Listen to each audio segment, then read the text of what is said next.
Queremos saudar a todos com a paz do Senhor. Aqui quem vos fala é o pastor Deladir Lima dos Santos.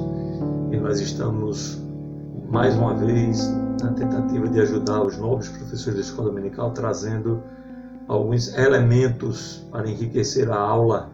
Desta vez a lição número 2, a criação de Eva, a primeira mulher. Como sempre fazemos, nós não vamos trazer um subsídio ponto a ponto. A nossa ideia é trazer um recheio, com algumas informações importantes dentro do assunto. Nós não vamos sair do assunto, tá certo? Então, vamos abordar aqui algumas questões, evidentemente questões, algumas delas paralelas, mas o foco é exatamente abordar o que está na nossa lição e aproveitar as oportunidades que o comentarista deixou. De modo genérico, geral, foi uma lição muito boa, bem escrita. O nosso pastor Claudio é sempre uma pessoa muito competente. Evidentemente, ele não cobriu o assunto todo. Ninguém faz isso. Não há ninguém que tenha conseguido cobrir um assunto dessa magnitude completamente. Sempre tem uma ou outra lacuna e cabe ao professor procurar estar informado e estar inteirado do assunto para trazer o melhor para a sua classe. Novamente, sugiro aos professores que tragam questionários para a sua classe, distribuam questionários com perguntas importantes dentro da lição. Não precisa trazer pergunta de fora, estrambólica, do outro mundo, fora de contexto. Não, perguntas dentro da lição, mas essas perguntas vão criar uma empatia, um elo, para você poder discutir o assunto com a sua classe. Se você não faz isso, aí o que acontece? A classe cai no marasmo, tá certo? Evidentemente há outros recursos. Você não traz pergunta, mas traz uma atividade lúdica, traz um recurso audiovisual, enfim. É importante que você se muna desses elementos para trazer o melhor para a sua sala. Sempre nesse objetivo vai ser uma bênção a tua aula, tá certo? Então eu alinhei aqui os tópicos que nós vamos abordar para poder trazer para vocês, tá certo? Primeiro vamos falar sobre Lilith. Lilith é uma criatura mitológica, criada aí pelos cabalistas, pelo ocultismo judaico.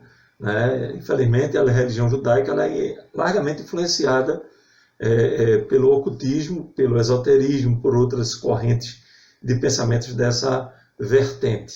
Então, criou-se esse personagem que seria uma mulher antes de Eva, e que dominaria a criação do ponto de vista feminino.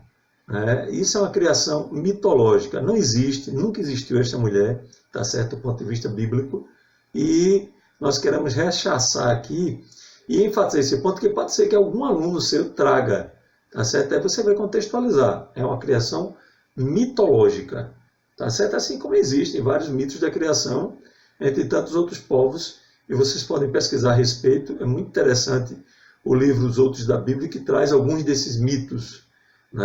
São mitos, naquele caso, eco dos relatos da criação. Os povos tiveram contato com aquilo que o Gênesis relata. Tá certo? Então, à medida que esse contato ele se disseminou, é natural que as versões variem, e haja aí o ingrediente mitológico. Mas a Bíblia ela foge dessas questões e nós podemos afirmar seguramente que Lilith, ou Lilith, como queira pronunciar, é um ser que não existe na palavra de Deus. Ok? E aproveitando aqui que Lilith, do ponto de vista dessa abordagem, é fora da cronologia de Gênesis, nós vamos falar também dos filhos antes da queda. Ok? A queda vai ser um assunto que vai ser abordado numa lição mais à frente, mas há esse questionamento. Adão e Eva tiveram filhos antes de sair do jardim, antes de serem expulsos? A resposta bíblica é não. E a razão é lógica, muito simples. Olha só, você tem Adão e tem Eva, tá certo? Ambos criados sem pecado. Vamos supor que eles tivessem um filho, 2, 3, 10, quantos fossem, tá certo? E de repente eles caíssem, Eva foi enganada pela serpente, Adão foi enganado por Eva, em conluio com a serpente. E aí o que acontece? Caíram os dois. A serpente foi amaldiçoada, o homem foi amaldiçoado e a mulher também. E os filhos nascidos antes da saída do Éden? Eles seriam filhos em pecado ou sem pecado? Certamente sem pecado, porque antes deles sair do Jardim do Éden, eles estavam sem pecado, né? E agora, o que é que se faz com esses filhos? Então é preciso nós usarmos um pouquinho de lógica para deduzir que esses filhos seriam inexcusáveis, né? Porque eles seriam filhos nascidos antes do pecado, tá certo? Então não se sustenta, não existe essa história de filhos antes da queda, ok?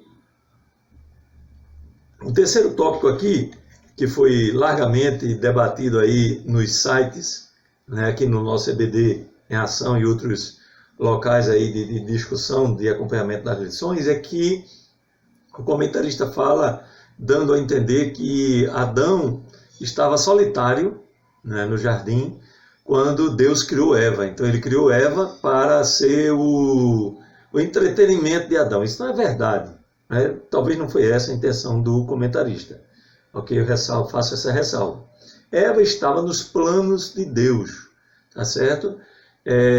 Deus não criou Adão com, por exemplo, uma deficiência biológica que impedisse a procriação. Ele criou Adão completo. Então ele sabia que em algum momento da história Eva ia entrar em cena e Adão precisava coabitar com ela, por exemplo. Então Deus não fez retoque em Adão.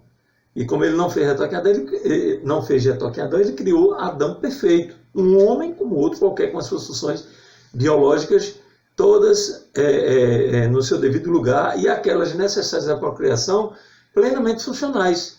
Então, quando ele criou Eva, ele estava apenas correspondendo à necessidade que o homem tinha de uma companheira. Assim como todos os animais da criação tinham o seu par, né, o seu correspondente. Então Adão, ele, ao ver Eva, né, essa aí é agora mulher, né, porque ela vai se juntar a mim e vamos juntos formar um casal. Então Eva, ela estava nos planos de Deus desde o início. Pode não ter sido, não foi criada, né? Pode é hipotética a minha retórica, né? Ela não foi criada no mesmo momento que Adão, mas ela estava nos planos de Deus. Ok, gente?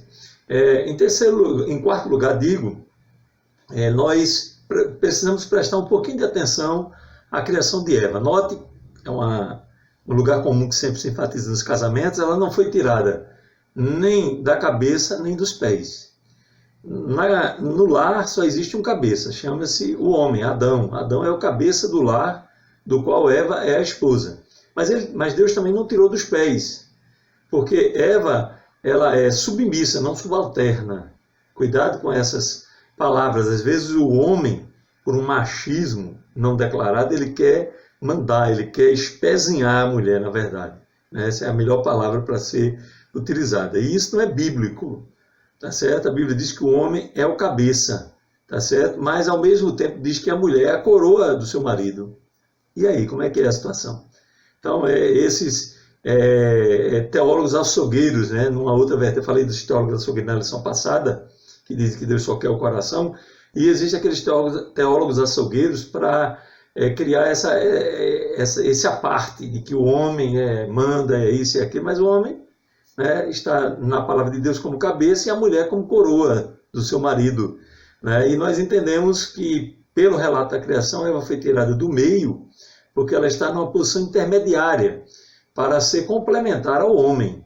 Eva, ela existe, ela entrou em cena para complementar a criação de Deus, e Deus olhou, tá certo, e viu que era bom essa criação, boa essa criação. Então, Eva não é um atrapalho, não é um problema, não é isso, não é aquilo, não é nada disso. Isso são estereótipos que se criaram ao longo do tempo, tá certo, dos maus relacionamentos, mas não tem apoio bíblico, ok? Então, Eva é a mulher que simboliza todas as outras mulheres, que vai complementar o casamento, trazendo alegria, trazendo carinho, trazendo amor, tá certo? E solidariedade ao marido naquilo que for necessário, ok? Da mesma forma, o marido deve ser um complemento para a sua esposa, tá certo? O homem não pode viver à parte da sua esposa. Isso aí é um posicionamento antibíblico, ok, gente? Então, Eva foi tirada do meio, nem da cabeça, nem dos pés, tá certo? Foi tirada daquilo que é fundamental no homem, que é o seu corpo, tá certo? E Paulo, ele exemplifica muito bem isso, quando diz que o homem cuida bem do seu corpo, né? E ele tem a maior preocupação de que o seu corpo esteja intacto, pleno em suas funções. Então, essa deve ser a mesma preocupação com a sua esposa. Em quinto lugar, complementando essa informação de que falei anteriormente, o verbo utilizado para adjutora, far-lhe-ei uma adjutora que esteja como que diante dele, né? Kinegdo. O verbo é nagad, e esse verbo é o verbo da oposição responsável, né? Aquela pessoa que confronta responsavelmente, respeitosamente, mas diz, olha, eu acho que você não deveria gastar tanto com o cartão de crédito. Eu acho que nós deveríamos fazer aquele lado da casa desse jeito ou daquele outro. Eu acho que nós deveríamos comprar menos esse ou aquele outro produto, né, em detrimento de uma saúde melhor, de uma comida mais saudável. Esse tipo de colocação responsável, pertinente, necessário e que é importante para o amadurecimento do relacionamento. Eu li uma história interessante de um homem que foi uma reportagem, né? Eu luto para procurar essa reportagem onde está. Eu assisti, né, na TV Record, salvo engano, há um bom tempo, e eu luto para procurar para encontrar essa reportagem para poder disponibilizar lá no meu blog, em algum outro lugar, porque outras pessoas precisavam ter acesso a esse material, onde fala daqueles relacionamentos em que a mulher ela vive na solidão estando casada, ela vive com o marido calado, que não lhe dá relatórios sobre lugares onde vai, salário, pessoas com quem conversa, que assuntos trata, de repente até relacionamentos extraconjugais que tem, a mulher não sabe, né? E lá um dos casos mais emblemáticos é de uma senhora que o marido de manhã, ele tomava café e saía, simplesmente saía, ela não sabia para onde ele tinha ido, de noite ele chegava, ela já estava com a janta pronta. Pronto. E ela vivia nesse relacionamento há décadas. E a repórter perguntou, a senhora nunca teve a curiosidade de perguntar a ele para onde ele vai ou com quem ele está? Não, nunca tive essa curiosidade. Então é aquele relacionamento doentio, né? Não há aí um relacionamento, há uma sobrevivência do matrimônio, né? Para que ele não se desmanche, a mulher se anula, e é um negócio terrível esse tipo de relacionamento. Não há convivência, né? Há aí duas pessoas vivendo debaixo de um mesmo teto, mas sem nenhum relacionamento razoável. Ok? Então, o verbo utilizado nesse tópico, né, da criação, far-lhe uma adjutora que esteja como diante dele em oposição a ele, é esse verbo da oposição responsável, aquele que se coloca, aquele que diverge, mas aquele que sempre está ali com uma palavra que vai representar um ponto de vista diferente para que o homem possa tomar uma decisão. Tá certo? O sexto ponto que eu quero abordar aqui é feminismo e feminilidade, né? Nós não podemos misturar essas duas coisas. A mulher ela é feminina, tem as suas características próprias, daqui a pouco nós vamos falar um pouquinho sobre isso, tá certo? E não há como a gente mudar. O homem tem as suas características e a mulher tem as suas características. Nós precisamos entender isso. Essa história de que homens e mulheres são iguais do ponto de vista dessa abordagem feminista, de que o homem pode ter, a mulher pode ter a mesma força do homem e uma série de outros fatores, não se sustenta nem à luz da lógica, nem à luz da Bíblia e muito menos à luz da ciência. Nós vamos falar sobre isso daqui a pouco. Essencialmente, mulheres e homens são diferentes. Eu fiz questão de anotar aqui para não me esquecer que é a partir dos próprios cromossomos, ou seja, nós nem nascemos ainda, somos dois gametas, né? Está lá o gameta masculino, que é o espermatozoide, e o gameta feminino, que é o óvulo, e eles já têm em si um material genético diferente, eles são diferentes em forma, em função, em tudo que a gente puder imaginar. Então não há como a gente juntar os dois dizendo que são iguais, eles são complementares, como falamos anteriormente. Tá certo? Então fuja dessa abordagem social que hoje tenta nivelar os homens e as mulheres. E é muito bom, por sinal, que homens e mulheres sejam diferentes. Tá certo? O ruim é quando eles tentam ser iguais. O bom é que eles sejam diferentes, porque aí eles vão se complementar, tá certo? Nós vamos falar aqui para vocês aqui um pouquinho mais sobre essas diferenças, e elas buscam justamente essa complementariedade, tá certo? À medida que os dois se complementam, os dois crescem, os dois amadurecem, o provável relacionamento cresce, a vida em sociedade cresce, tá certo? Porque somos diferentes, tá certo? Interessante que a mesma sociedade que busca essa harmonia, essa semelhança, né? Ressaltar essa semelhança, é a sociedade que privilegia a diversidade. É um negócio impressionante, mas o ser humano é sempre assim, né? Sempre contraditório. Então, devemos fugir. Existe a feminilidade bíblica. A mulher com toda a sua essência, aquela tendência ao carinho, a ser uma pessoa afável, simpática, extrovertida, né? Bem mais extrovertida do que o homem, por aí vai. Ok, gente? O 7º ponto que queremos abordar aqui para você lançar aí como ingrediente dentro da lição sobre Eva são as diferenças biológicas. Tem uma piada, eu vou só citar somente para a gente acabar com esses estereótipos, né?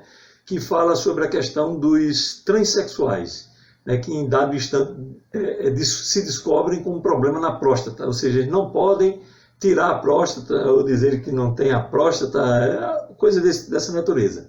Mas não é só essa diferença biológica que existe, né? Eu fiz uma pesquisa, eu vou disponibilizar os links aí para vocês, né? Uma faculdade, um estudo científico, né? Descobriu nada mais nada menos do que 1.559 diferenças genéticas entre homens e mulheres. Imagine, mais de 1.559, pelo menos, 1.559. Eles conseguiram catalogar 1.559 diferenças biológicas. Há diferenças corporais, né? É evidente que a fisiologia de um homem é diferente da fisiologia de uma mulher, e aí está a ideologia de gênero dizendo que isso, eles até reconhecem, mas dizem que o sexo masculino e feminino é uma construção social, e não é.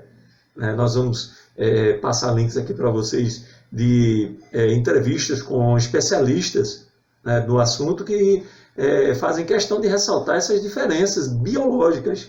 Né? É impossível você querer dizer que dois seres são iguais se eles são diferentes biologicamente. Tá certo? O homem, por exemplo, tem o pomo de Adão desenvolvido, alguns nem tanto como eu, mas outros sim.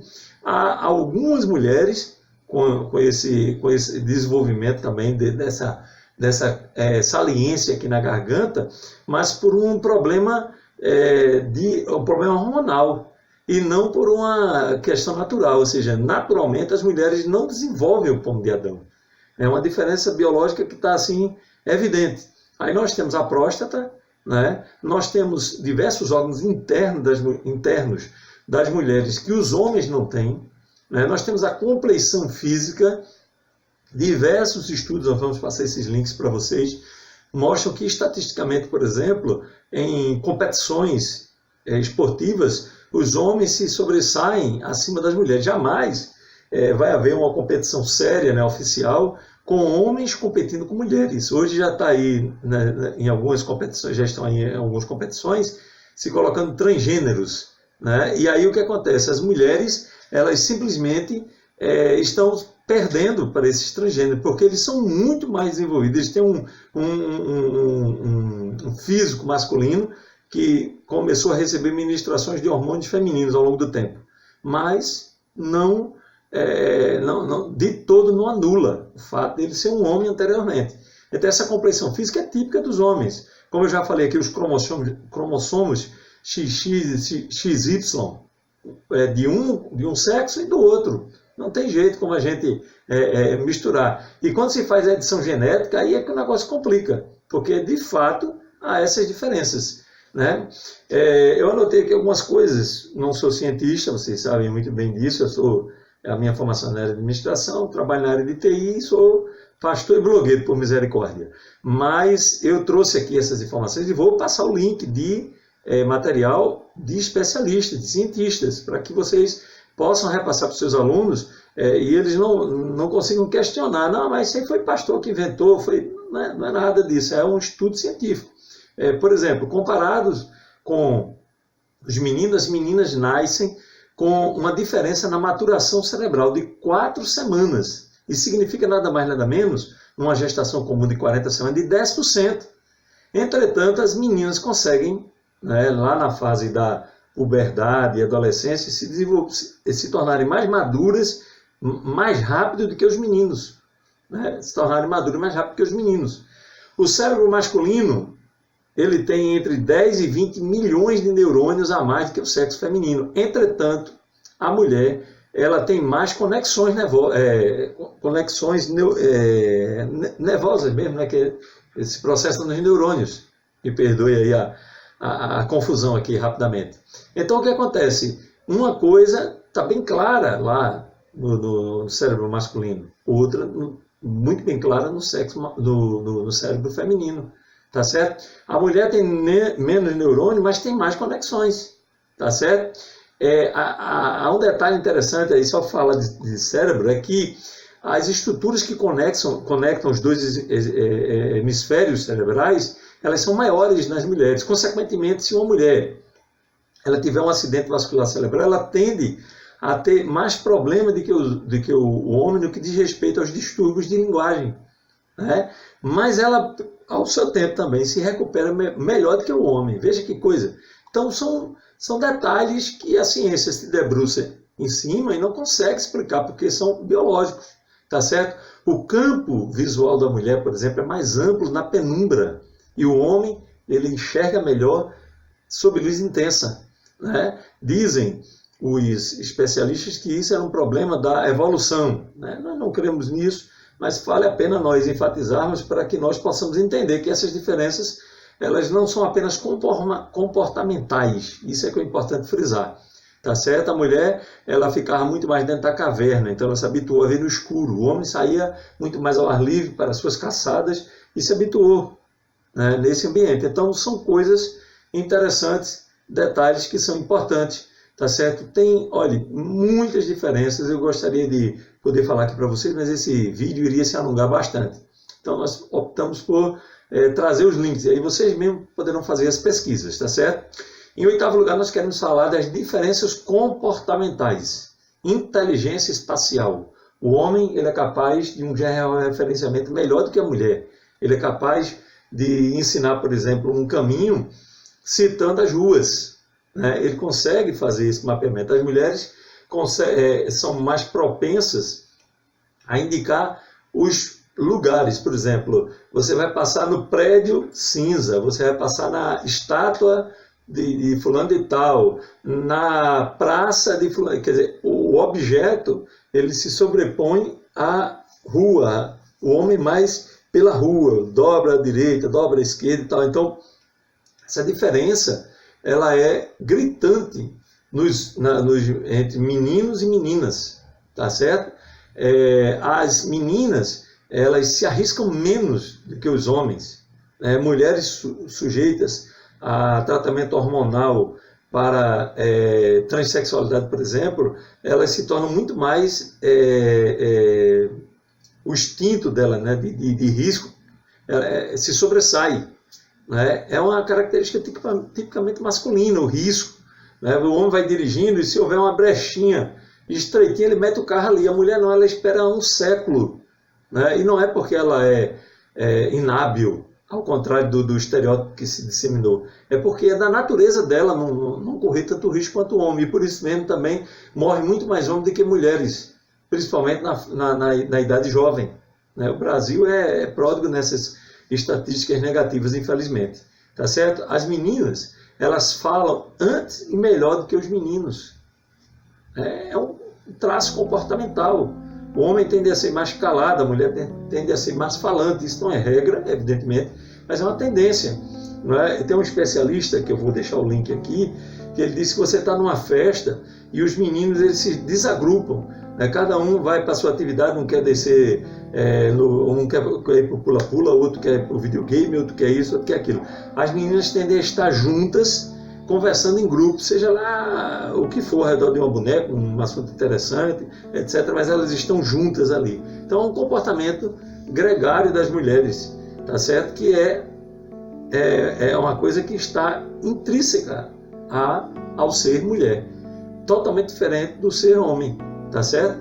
O Henry Ford, ele é o pioneiro da indústria automobilística, ele percebeu uma coisa: as mulheres, elas choravam mais fácil na linha de montagem e admitiam que estava errado. Elas não sei fazer um determinado objeto, uma determinada tarefa. Os homens não, os homens ficavam calados e faziam tudo errado. E para admitir que estavam errados e chorar, nem pensar. Então são aspectos comportamentais que são importantes, tá certo? Então eu vou ficando por aqui para o vídeo não se estender muito, e eu acho que pude contribuir com alguma coisa, pouco, mas contribuir para você poder trazer esse debate para os seus alunos, para conversar sobre isso, porque é importantíssimo. Às vezes nós ficamos um pouco restritos de trazer esses dados, porque a gente fica desconfiado da ciência, não sei, mas é interessante trazer, porque esses dados vão se juntar ao ensino da palavra de Deus. E aí se vai criar, vamos dizer assim, vamos sedimentar, esse conhecimento, e tudo vai concorrer para a honra e glória do nome de Jesus. Tá certo? Muito obrigado pela sua atenção. Deus continue te abençoando. Se puder, compartilhe. Nós vamos passar a colocar os nossos vídeos no nosso canal, que nós já tínhamos há algum tempo, e vamos colocar lá para facilitar o upload e o compartilhamento. Tá certo? Deus abençoe a todos em nome de Jesus. Faço votos de que você tenha uma boa aula, tá certo? Que os teus alunos possam vir com vídeos, ore por eles e receba-os com alegria, tá certo? A sua classe, ela é uma bênção para a honra e glória do nome de Jesus. Deus abençoe.